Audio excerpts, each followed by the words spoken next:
ഞാൻ പറയുന്ന എമൗണ്ടിന് അല്ലെങ്കിൽ ഞാൻ പറയുന്ന പ്രതിഫലത്തിന് എന്നെ എടുക്കാൻ പ്രൊഡ്യൂസേഴ്സ് ഉണ്ട്, അല്ലെങ്കിൽ അങ്ങനെ ഒരു പ്രൊജക്റ്റ് ഓണായി വരുന്നുണ്ട്. അപ്പൊ എന്നോട് ഇതുവരെ ആരും അങ്ങനെ പ്രതിഫലം കുറയ്ക്കാൻ വേണ്ടി ആവശ്യപ്പെട്ടിട്ടില്ല. അവർ എന്താണ് ഉദ്ദേശിക്കുന്നത് എന്നുള്ളത് ആസ് എ പ്രൊഡ്യൂസർ അല്ലെങ്കിൽ ആസ് എ ഡയറക്ടർ ഫ്യൂച്ചറിൽ എന്താണ് സംഭവിക്കാൻ പോകാമെന്ന് നോക്കിക്കാണാൻ ഞാനും വളരെ എക്സൈറ്റഡ് ആണ്. കാരണം ചേട്ടൻ പറഞ്ഞ പോലെ പുതിയ കാര്യമാണ്.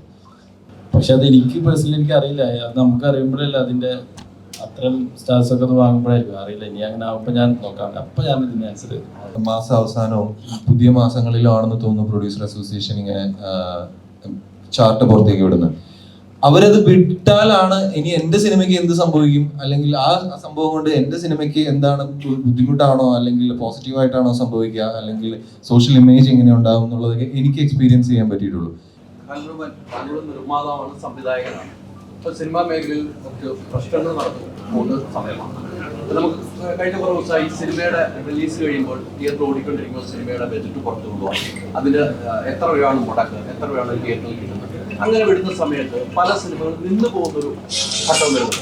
അതുമായി ബന്ധപ്പെട്ട് ചാക്കോച്ചൻ ഒരു തുറന്നെഴുത്ത് മനോരമ പത്രത്തിൽ എഴുതിയത്, തന്റെ സിനിമ ഇത്ര കോടി കളക്ട് ചെയ്തത് എങ്ങനെയാണ് ഈ സിനിമയ്ക്ക് ഇത്ര കളക്ട് ചെയ്തത്. അപ്പം ആലപ്പുഴ ജില്ലാതെ ഓടിക്കൊണ്ടിരിക്കുകയാണ്. ഇതിന്റെയും ഇറക്കാനുള്ള സാധ്യത നമ്മൾ കാണുന്നു. അത്തരം രീതി ഒരു നിർമ്മാതാക്കളുടെ സംഘടന തുടർന്നാൽ, താങ്കൾ നിർമ്മാതാവും കൂടെ ആയതുകൊണ്ട് ചോദിച്ചു, അത് സിനിമയൊക്കെ ബാധിക്കും. ഒരു ബിസിനസ് നടന്നുകൊണ്ടിരിക്കുമ്പോഴായിരിക്കും ചിലപ്പോൾ സിനിമയുടെ റൈറ്റ്സുകൾ ഇത്രയാണ്, ഇത്ര എമൗണ്ട് ആ തിയേറ്ററിൽ കിട്ടിയിട്ടുള്ളൂ എന്ന് പറയുമ്പോൾ ഒരു നടനെയും ബാധിക്കുന്നു. ആ നടന് സിനിമയ്ക്ക് ഇത്ര പൈസ കിട്ടുന്നതും ആ നടനെ ഭാവിയിൽ ബാധിക്കും. താങ്കൾ നിർമ്മാതാവാണ്, ഡയറക്ടറിനെ ബാധിക്കും. അങ്ങനെ ഒരു കീഴ്വഴക്കം ഇതിനു മുമ്പ് മലയാള സിനിമയിൽ ഉണ്ടായിട്ടില്ല. അത് തുടർന്നാൽ സിനിമയ്ക്ക് മോശമാകും. ഞാനൊരു നിർമ്മാതാവ് ഇന്ന് ആണ് ഇപ്പൊ സിനിമ റിലീസായിട്ടേ ഉള്ളൂ. ഇതുവരെയുള്ള കാര്യങ്ങൾ ആസ് എ നിർമ്മാതാവ് എന്നുള്ള രീതിയിൽ ഞാൻ എക്സ്പീരിയൻസ് ചെയ്തിട്ടുള്ളൂ. ഇതിന് മുമ്പുള്ള സിനിമകളൊക്കെ വേറെ നിർമ്മാതാക്കളാണ്.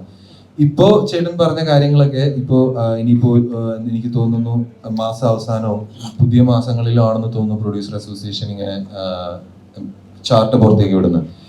അവരത് വിട്ടാലാണ് ഇനി എന്റെ സിനിമയ്ക്ക് എന്ത് സംഭവിക്കും, അല്ലെങ്കിൽ ആ സംഭവം കൊണ്ട് എന്റെ സിനിമയ്ക്ക് എന്താണ് ബുദ്ധിമുട്ടാണോ അല്ലെങ്കിൽ പോസിറ്റീവായിട്ടാണോ സംഭവിക്കുക, അല്ലെങ്കിൽ സോഷ്യൽ ഇമേജ് എങ്ങനെ ഉണ്ടാവും എന്നുള്ളതൊക്കെ എനിക്ക് എക്സ്പീരിയൻസ് ചെയ്യാൻ പറ്റിയിട്ടുള്ളൂ. ഇപ്പോ ഹൈദരൊക്കെ പറഞ്ഞ ഈ കാര്യങ്ങൾ ഞാൻ കൂടുതലായിട്ട് എനിക്കതൊന്നും ഫോളോ ചെയ്യാൻ പറ്റിയിട്ടില്ല. കാരണം ലാസ്റ്റ് ഒരു 6 മാസം 7 മാസം ഒക്കെ ആയിട്ട് ഞാൻ ഈ സിനിമയുടെ പോസ്റ്റ് പ്രൊഡക്ഷനും കാര്യങ്ങളൊക്കെ ആയിട്ട് തന്നെ വർക്കിലായിരുന്നു. അപ്പൊ അതുകൊണ്ട് തന്നെ ടു മച്ച് ഓഫ് ഇൻവോൾവ്മെന്റ് ഉണ്ടായിട്ടില്ല എനിക്ക്. അതുകൊണ്ട് തന്നെ അതിന്റെ സോഷ്യൽ എന്താണ് അതിനുള്ള ഇമ്പാക്ട് എന്നുള്ള കാര്യങ്ങൾ എനിക്കറിയില്ല. നമുക്ക് നോക്കാം. പിന്നെന്ന് വെച്ച് കഴിഞ്ഞാൽ വളരെ സീനിയർ ആയിട്ടുള്ള ആളുകളാണ് ഇത്തരം അസോസിയേഷന്റെ ടോപ്പിലിരിക്കുന്നതും ഡിസിഷൻ മേക്ക് ചെയ്യുന്നതും കാര്യങ്ങളൊക്കെ വളരെ എക്സ്പീരിയൻസ്ഡ് ആയിട്ടുള്ള ആളുകളാണ്.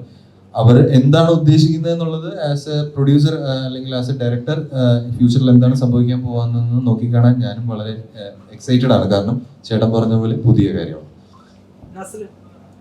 ഇതുപോലെ തന്നെ ഈ താരങ്ങളുടെ പ്രതിഫലത്തിന്റെ കാര്യം ചർച്ചയാവുന്നുണ്ട്. നെറ്റിലൊക്കെ സിനിമകൾ ഇങ്ങനെ വിജയിച്ചിങ്ങനെ പോയില്ല. അപ്പൊ താരങ്ങൾ അമിത പ്രതിഫലം വാങ്ങുന്നു, അത് നിയന്ത്രിക്കണം. ഇങ്ങനെയൊക്കെയാണ് നിർമ്മാതാക്കളുടെ സംഘടന പറഞ്ഞുകൊണ്ടിരിക്കുന്നത്. അപ്പൊ ആ കാര്യങ്ങളൊക്കെ പറഞ്ഞുകൊണ്ടിരിക്കുന്ന ഓരോ സിനിമയുടെ വിജയത്തിലേക്ക് നമുക്ക് നമ്മുടെ ആ പ്രതിഫലം നമുക്ക് കൂട്ടേണ്ട ആവശ്യമുണ്ട്. അല്ല, നമ്മുടെ സിനിമ വിജയിക്കുമ്പോഴാണ് എല്ലാവരുടെയും പ്രതിഫലം കൂട്ടും. അപ്പൊ അതിനെതിരെ ഒരു ശബ്ദം ഉയർത്തും. ഒരു സിനിമ വിജയിച്ചാൽ ആ നടൻ വീണ്ടും പ്രതിഫലം കൂട്ടുന്നു, 1 കോടി മേടിക്കുന്ന ആൾ 2 കോടി മേടിക്കുന്നു എന്നൊക്കെ ഇവർ പറഞ്ഞു. അത് നിങ്ങളെപ്പോലുള്ള ഇപ്പോൾ വരുന്ന യുവ തലമുറയ്ക്ക് ഒന്ന് ബാധകമാവുന്നുണ്ട്. അത്രയൊക്കെ ഒരു കാര്യങ്ങൾ വരുമ്പോൾ നിസിൽ എന്നൊരു ആക്ടർ, അത് ഗണപതി ഉൾപ്പെടെയുള്ളവർ പറയണ്ടാവട്ടോ, നിങ്ങളെല്ലാവരും പറഞ്ഞാൽ നിങ്ങളെല്ലാം നല്ല ആക്ടറേഴ്സ് ആണ്. അങ്ങനെ വരുമ്പോൾ പറയണം നിങ്ങളുടെ ജീവിതത്തിൽ ബാധിക്കുന്നു. എന്നെ ഇതുവരെ ബാധിച്ചിട്ടില്ല. കാരണം ഞാൻ വർക്ക് ചെയ്യുന്നുണ്ടല്ലോ. ഞാൻ പറയുന്ന എമൗണ്ടിന് അല്ലെങ്കിൽ ഞാൻ പറയുന്ന പ്രതിഫലത്തിന് എന്നെ എടുക്കാൻ പ്രൊഡ്യൂസേഴ്സ് ഉണ്ട്, അല്ലെങ്കിൽ അങ്ങനെ ഒരു പ്രൊജക്റ്റ് ഓണായി വരുന്നുണ്ട്. അപ്പൊ എന്നോട് ഇതുവരെ ആരും അങ്ങനെ പ്രതിഫലം കുറയ്ക്കാൻ വേണ്ടി ആവശ്യപ്പെട്ടിട്ടില്ല. എനിക്ക് അങ്ങനത്തെ ഒരു എക്സ്പീരിയൻസ് ഉണ്ടായിട്ടില്ല. കൂട്ടത്തിലൊരു സൂപ്പർ സ്റ്റാർ അദ്ദേഹമാണ്.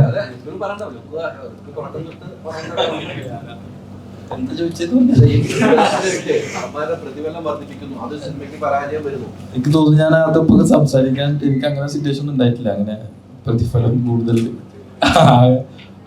കറക്റ്റ് പൈസ പോയി വാങ്ങുള്ളൂ.